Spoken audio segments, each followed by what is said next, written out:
मुंबई के press club में एक प्रेस कॉन्फ्रेंस का आयोजन किया गया, जिसमें राष्ट्रपिता महात्मा गांधी के परपौत्र तुषार गांधी समेत कई सामाजिक संगठनों से जुड़े लोगों की मौजूदगी रही और वहां पर उन्होंने अपने विचार व्यक्त किए। ये जो प्रेस कॉन्फ्रेंस आयोजित की गई, ये APCR अपने कर्मचारियों पर अनावश्यक छापे, उत्पीड़न, धमकियां और अपने राष्ट्रीय सचिव नदीम खान की गिरफ्तारी के प्रयास की निंदा करने हेतु आयोजित की गई थी, जिसमें काफ़ी सामाजिक संगठनों से जुड़े लोगों की मौजूदगी रही और उन्होंने बहुत ही बेबाक तरीके से अपने विचार रखे, अपनी राय रखी, मीडिया से भी बातचीत की। मीडिया ने कई ऐसे सवाल किए जिनका उन्होंने बहुत ही बेबाकी से जवाब दिया। आप खुद सुन सकते हैं कि सामाजिक कार्यकर्ता और राष्ट्रपिता महात्मा गांधी के परपौत्र तुषार गांधी ने कई सवालों का जवाब देते हुए क्या कहा। उस संविधान की याद दिलाते रहना पड़ेगा, तो संघर्ष आसान नहीं। अदालतें भी तो संविधान की रक्षक हैं, सबसे बड़ी होनी चाहिए है कि नहीं, उसमें फैसले चलते। तो APM तो विपक्ष यानी कांग्रेस लेकर आई थी, तो कांग्रेस बोलने में नाकामयाब रही, इसके बारे में क्या कहेंगे?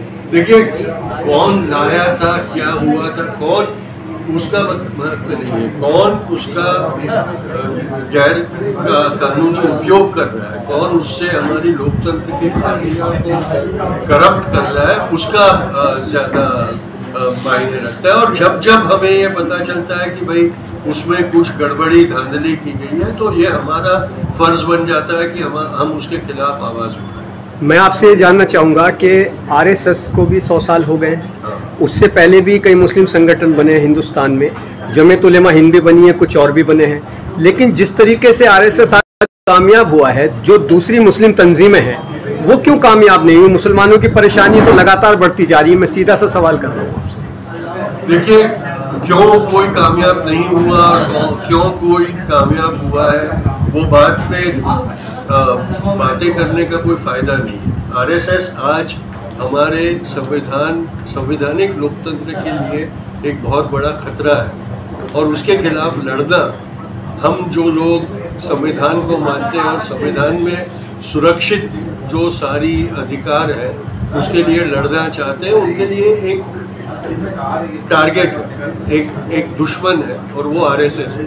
और उस RSS के खिलाफ लड़ना ये हमारा कर्तव्य है।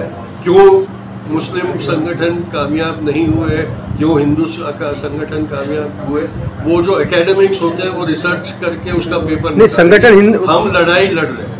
सवाल हिंदू मुस्लिम का सवाल ये है कि एक संगठन कितना कामयाब हो जाता है। आज वो अभी आपने यहाँ पे EVM का भी जिक्र हुआ, अदालतों का भी जिक्र हुआ, मीडिया का भी जिक्र हुआ, वो हर जगह पर काबिज हैं, हर जगह पर उनके लोग हैं, ये हकीकत है। उनके पास पैसा है, आज उनके पास बेशुमार दौलत है। कल आज़ाद मैदान पे जो आपने देखा, मुंबई की कितनी दौलत वाले वहाँ बैठे थे। क्यों बैठे?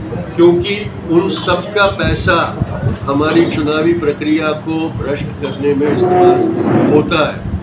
तो पैसा है, मसल पावर है, इसलिए वो कामयाब हो रहा है। लेकिन हमारे पास हमारी आस्था है और हमेशा इतिहास में ये साबित हुआ है कि कितनी भी आस्था कमजोर क्यों न लगे, आखिर में वही हावी हो। सेकुलरिज्म के लिए सबसे कठिन वक्त है, सबसे मुश्किल वक्त, सबसे मुश्किल वक्त हो, फिर भी वो वक्त उसी का होता है। सर, ये सिर्फ अपने देश में नहीं हो रहा है, पूरी दुनिया में हो रहा है। सांप्रदायिक ताकतें और इस तरह का एक संकुचित राष्ट्रवाद की बात जिस देश में उठ रही है, उसका साथ दे रहा है कॉर्पोरेट पूंजीवाद। तो ये कॉर्पोरेट पूंजी और इस तरह की सांप्रदायिक ताकतें, उनका गठबंधन पूरी दुनिया पे अब राज कर रहा है। तो उसके खिलाफ लड़ना होगा, क्योंकि ये पूरी दुनिया को जो बाजार बनाना चाहती है ये ताकतें, और हमको बाजार की सिर्फ कठपुतलियां बनाना चाहते हैं, उसके खिलाफ हमको लड़ना। अच्छा, ये बड़ा जाल है, ये समझना होगा। सर, मेरा आपसे सवाल है, विधानसभा चुनाव को लेके जिस तरह महाराष्ट्र में EVM का घोटाला किया गया है, तो आप लोग किस तरह की प्रतिक्रिया से आगे बढ़ोगे और इस चीज को समाज के सामने लाओगे? क्योंकि हर चीज का एक पुरावा होता है और अपने पास वो पुरावे नहीं है, तो आप किस तरह के पुरावे हमें दोगे ताकि हम न्यूज चला सकें?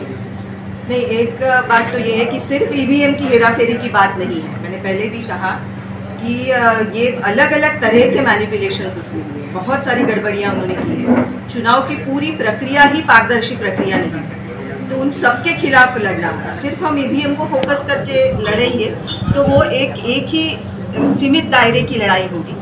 हमको लड़ाई इस बात पर करनी चाहिए कि हमारा देश जनतांत्रिक है।